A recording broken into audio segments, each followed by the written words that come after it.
folks, and welcome back to the electronics lab. And also, after I suppose something of a absence, welcome back to our Tesla Model 3 drive unit hacking series videos thingies. So it has been quite some time since we have looked at the Model 3 components. Some of you that have been following me will know that I've had a few things going on.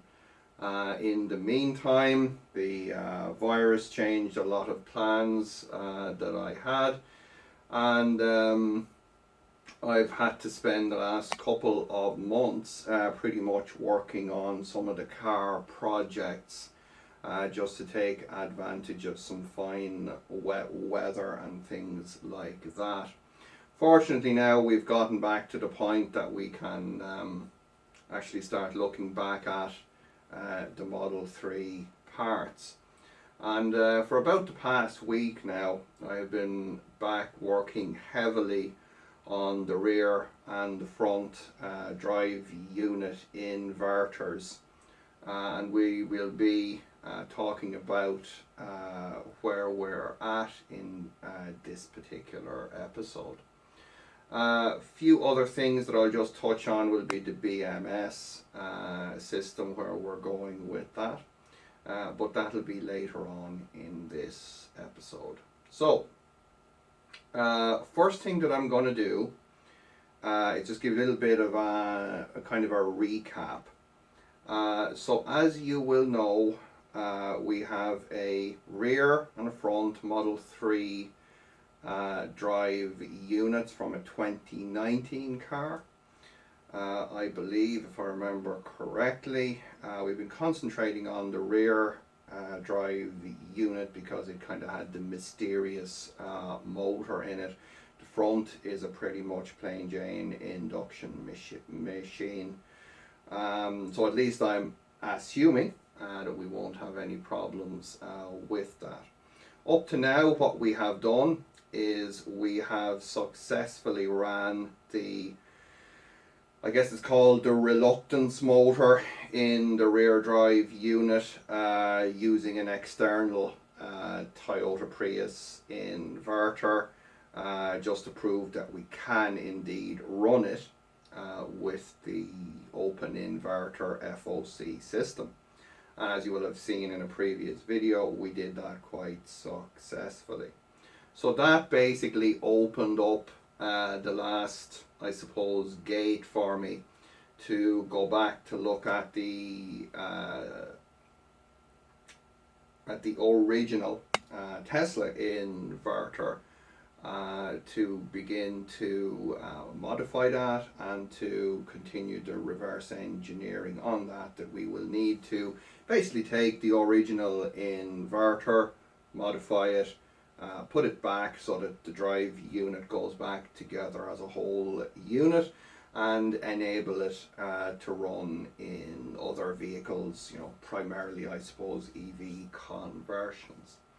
So that's what we're going to do. I'm going to bring you in for a close look at this inverter here, and we'll talk a little bit about what we have going on here and some of the things that we've found out and where we're going to be going next. So that's it. Let's get to it. Alrighty, so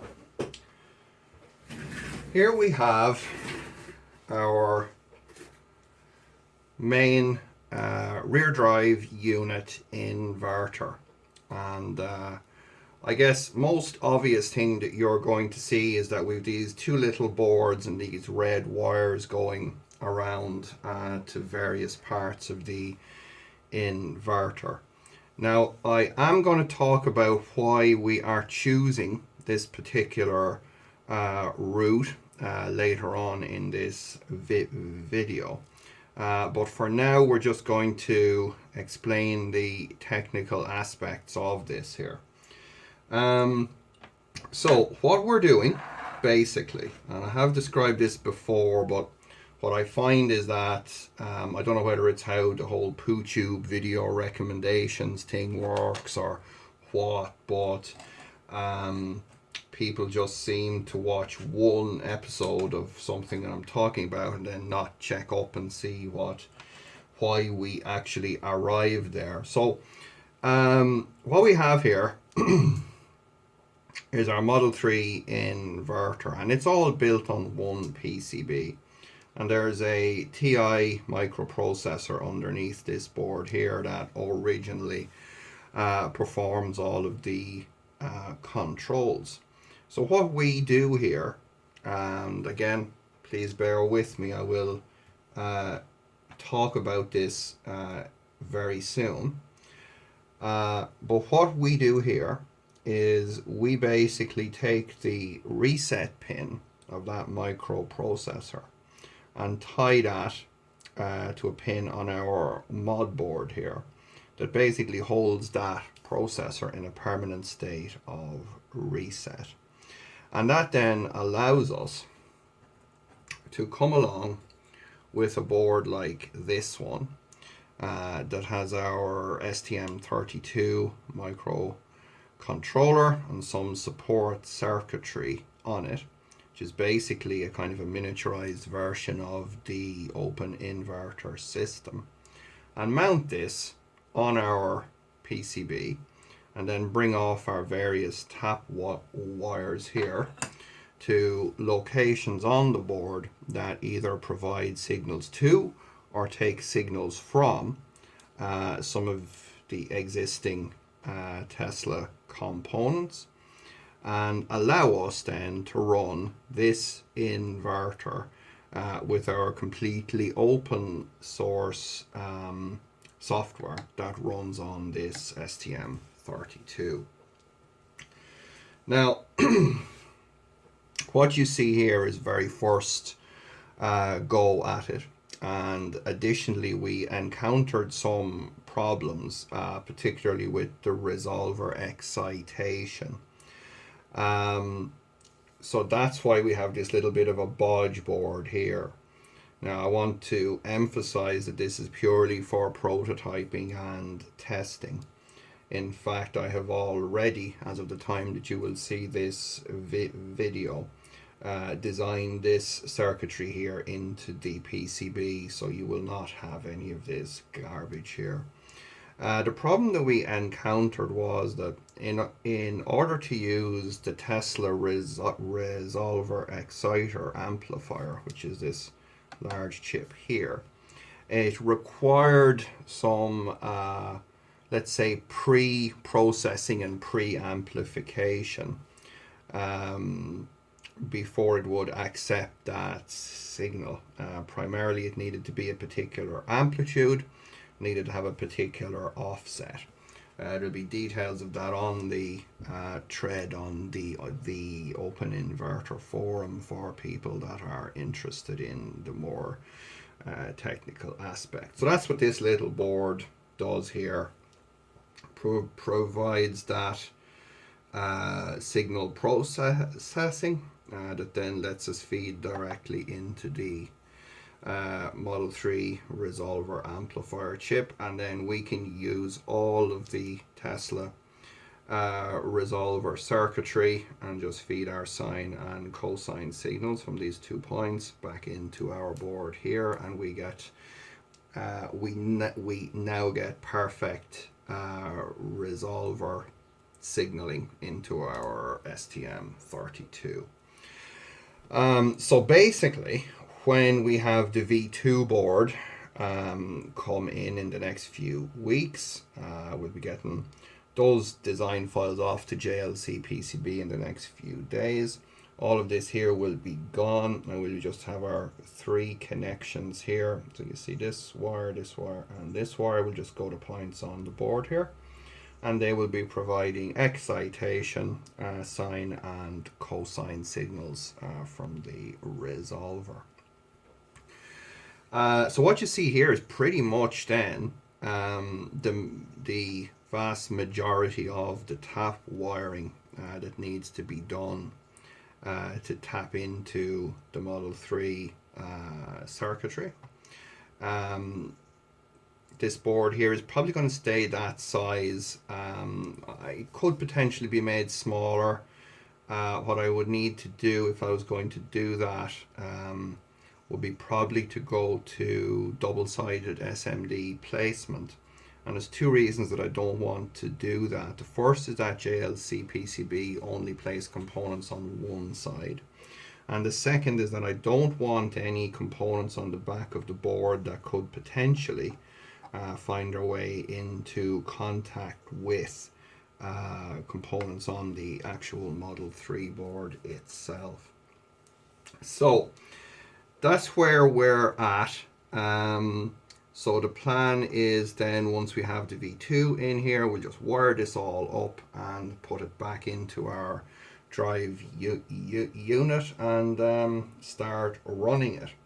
Now, what I have done to date, and I will demonstrate this in a later video, is I have actually wired this to the drive unit here, and even with all this kind of bodgy circuitry here, we can actually run closed loop FOC of the reluctance motor with its own inverter. So that was really, I suppose, the last hurdle, as it were, that I had to pass.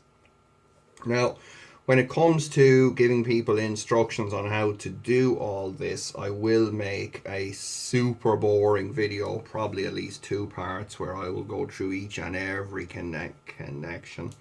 We'll have the front drive unit inverter as a guinea pig for that, which is completely identical in terms of how the modboard is fitted.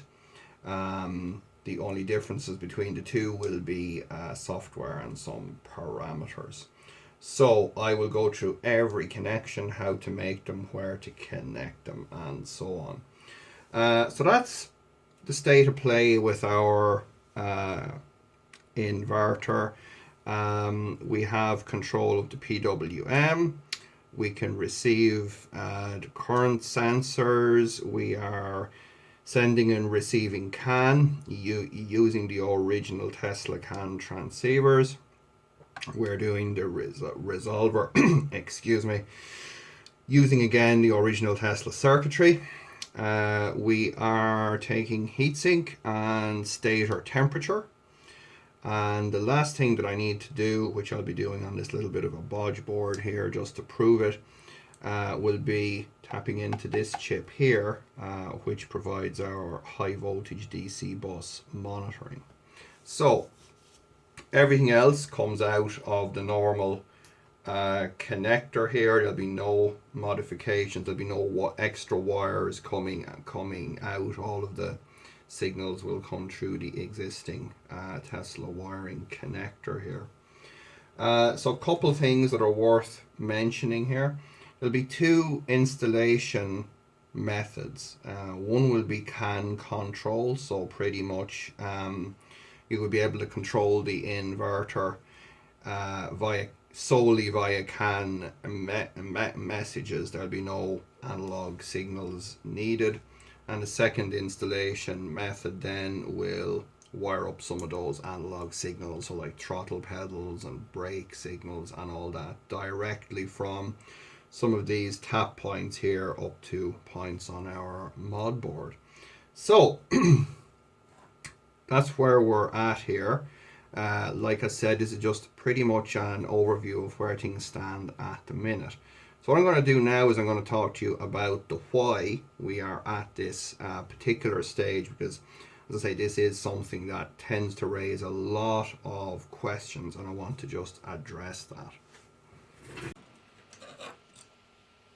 So the number one question that gets asked whenever I post about this, be it a video here on YouTube or be it on social media or wherever or on the forum, is why am I going down the road of this kind of a mod board, kind of a mod chip from the game console era?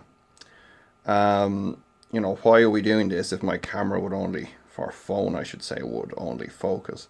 You know, so why are we going down the road of a board like this versus hacking on the original Tesla control mechanism. So why are we doing that? Some of you will remember these boards, the likes of these that I designed for the Model S and Model X drive units. And by the way, just FYI, these are not available from me anymore. They're available from the Open Inverter web shop via Johannes.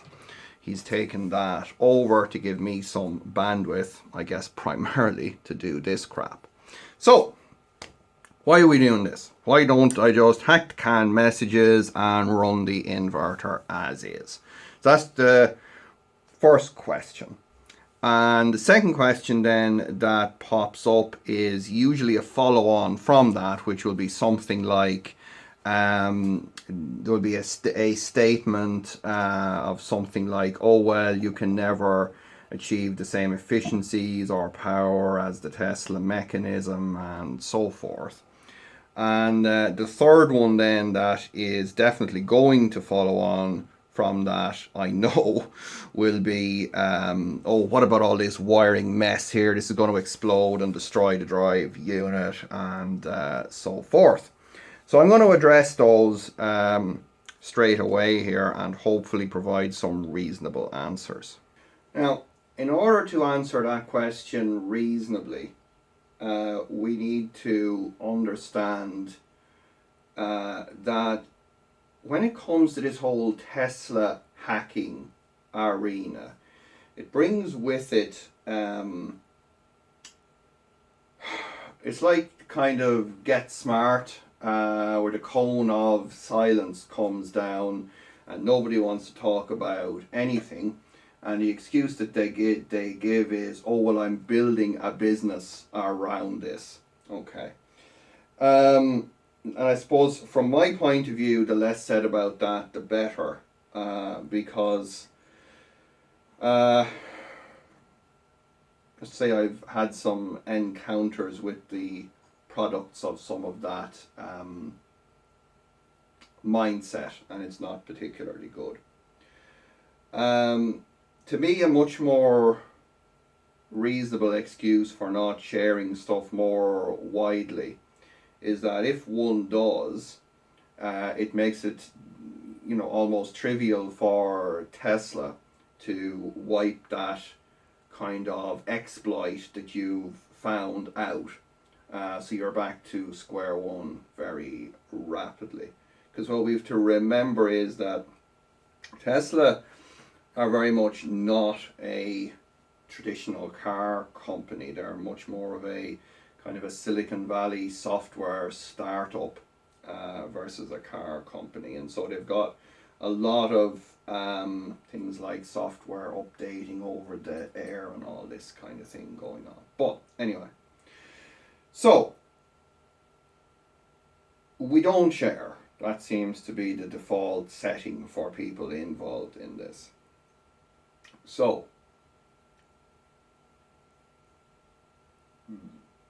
additionally, it's not like these are simple CAN commands that we would need to send, because if they were, we could reasonably work out from CAN logs and replaying CAN logs back to the drive unit. We would eventually, it's a bit like having, I don't know, a million typewriters and a million monkeys. We'd eventually get it to start turning and then work our way back down through that CAN log to find a few messages that would actually be needed to enable it to select drive, to select reverse, and then throttle is a simple analog signal anyway.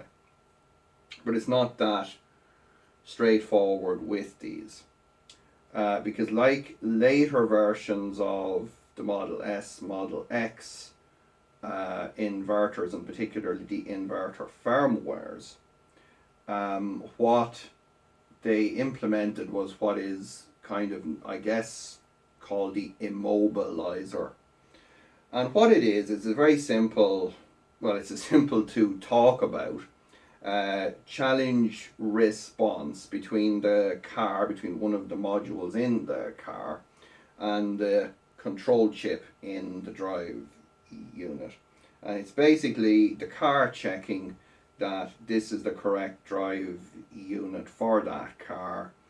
And if they communicate and if everything's fine, the drive unit enables and we can drive away, and if not, then we don't do anything, we just sit there flashing a few LEDs at us. So the way to get past that from a CAN messaging point of view is that you need you either need the whole car, or you need a log from the car that you took that particular drive unit from, and you can then work out which message has the challenge response. Then you just build a little card that sends CAN to the inverter and sends it that response that it's expecting, and everything's fine. We can now drive with CAN. But we can only drive that inverter and that drive unit with CAN. So if I, for example, were to get this drive unit here to work via CAN, I'm fine. But if I then send that, if I release the firmware, which I would probably do, and release the software and the CAN messages and so on, and someone else tries it with a different drive unit, it's not going to work. It'll sit there looking back at you. So that's the first problem. Second problem goes on from that if we do that, it will eventually get picked up somehow, and Tesla will patch that little thing out with a software update, which means then that any drive units that had that software update, even if we had a log from the car, we're now right back to square one. So I have heard whisperings that there have been some companies out there that have done all this, have got them running via CAN and so forth, and that's great. Okay, I have no problems with that. I think the more solutions that make these components available for people to run, the better. I've always said that. I said it about the Model S, X stuff, and I still say that. You go and you pick the one that best suits you. I've never been about trying to promote my thing versus somebody else's, or saying mine's better than theirs, or any of that garbage. I'm just too old for that crap. So, given that, number one, I'm not a software person, you'll see here that the last time that I was officially trained in software, the MOS devices 6502 was the device that I used. And that leads us on then to why we choose a kind of a mod chip system. Because this means that we can take any Model 3 drive unit, be it a front or a rear, be it from any year or software version or anything else. We don't need the whole car. We don't need any CAN logs. We don't need to hack this, hack that, upgrade this, downgrade that. We just take this card and wire it into our drive unit, and we're moving. And it also gives us quite a bit of tunability. And there's some people out there that are doing things with the Model S, large drive unit, and even the small one that are kind of, they really scare me when I see some of the videos. I just think, oh no, I could not do that. That is just too scary. But I guess that's the nature of this kind of tuning stuff. It's when we get car people involved in it. These things are very much like standalone ECUs. Someone will just keep winding up the boost until something goes bang. And and then it's rinse and repeat. So that's why we're using a hardware modification for our Model 3 drive units. And I hope that this will explain it to people. It's a little bit long-winded, but at least I have something I can point people to then when they ask the inevitable question. So, lastly, I want to talk a little bit about the pathway that I would like to pursue though. And that is that there is the, how should I put this? The microcontroller that Tesla use on here does have, grab the front drive unit here, I can show you, does have a very neat little JTAG port, which is this guy here. So I would like to communicate with this microcontroller, not because I want to decompile the Tesla software or try to rip it off or do any of that BS. What I would like to do is erase the microcontroller and port the Open Inverter software to it, because I'm already about halfway through working out what the pin assignments on that microcontroller are. So what would be really neat then would be that we wouldn't have to modify the drive unit PCB at all. Just plug a little JTAG programmer in there, erase Elon, and program Johannes in there. So what I would ask is that if there is anyone watching this that has experience with that particular microcontroller, which I think is a TIC 2000 super duper Gruntmaster 6000 processor, and you're interested in perhaps assisting, please do get in touch either through this video or through the Open Inverter forum. So that's ultimately where I'd like to get to, but in the meantime we're going to be going the mod chip route. So that's where things stand on the drive unit inverter, folks.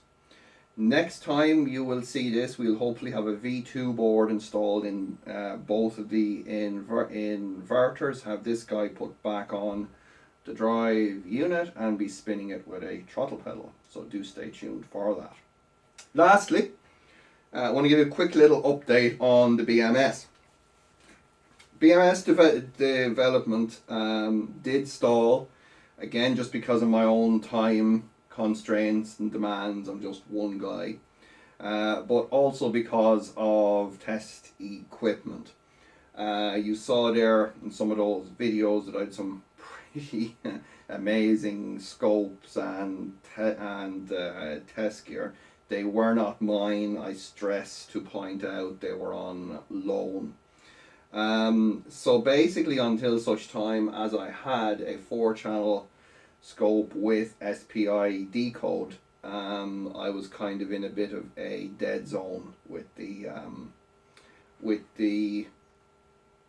development of our little board for the BMS. I'm pleased to announce that primarily through to Patreon contributions having increased over the last few weeks and months, that I was in a position to purchase this Keysight oscilloscope here,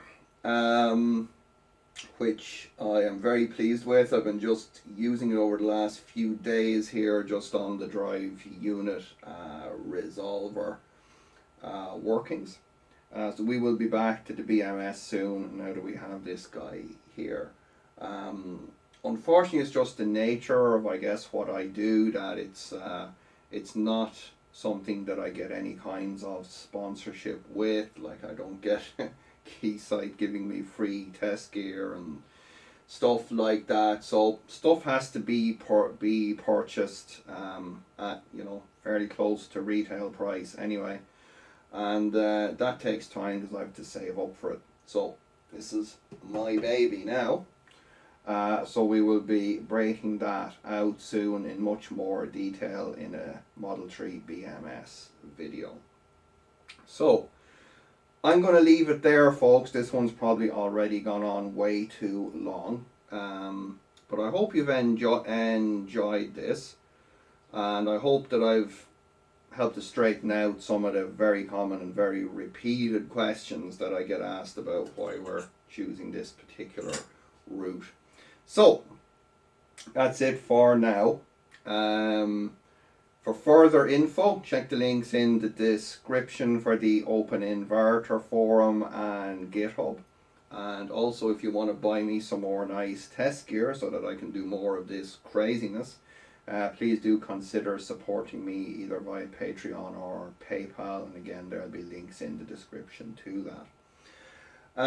Also a link in there for JLC PCB, who again don't sponsor me or anything, but I do think that their PCBs and SMD assembly service are fantastic, and are pretty much what enable me to, do developments like this. Finally, what I will say is, in terms of availability of these boards, they will be hopefully becoming available in the web shop in about 3 to 4 weeks time for beta orders.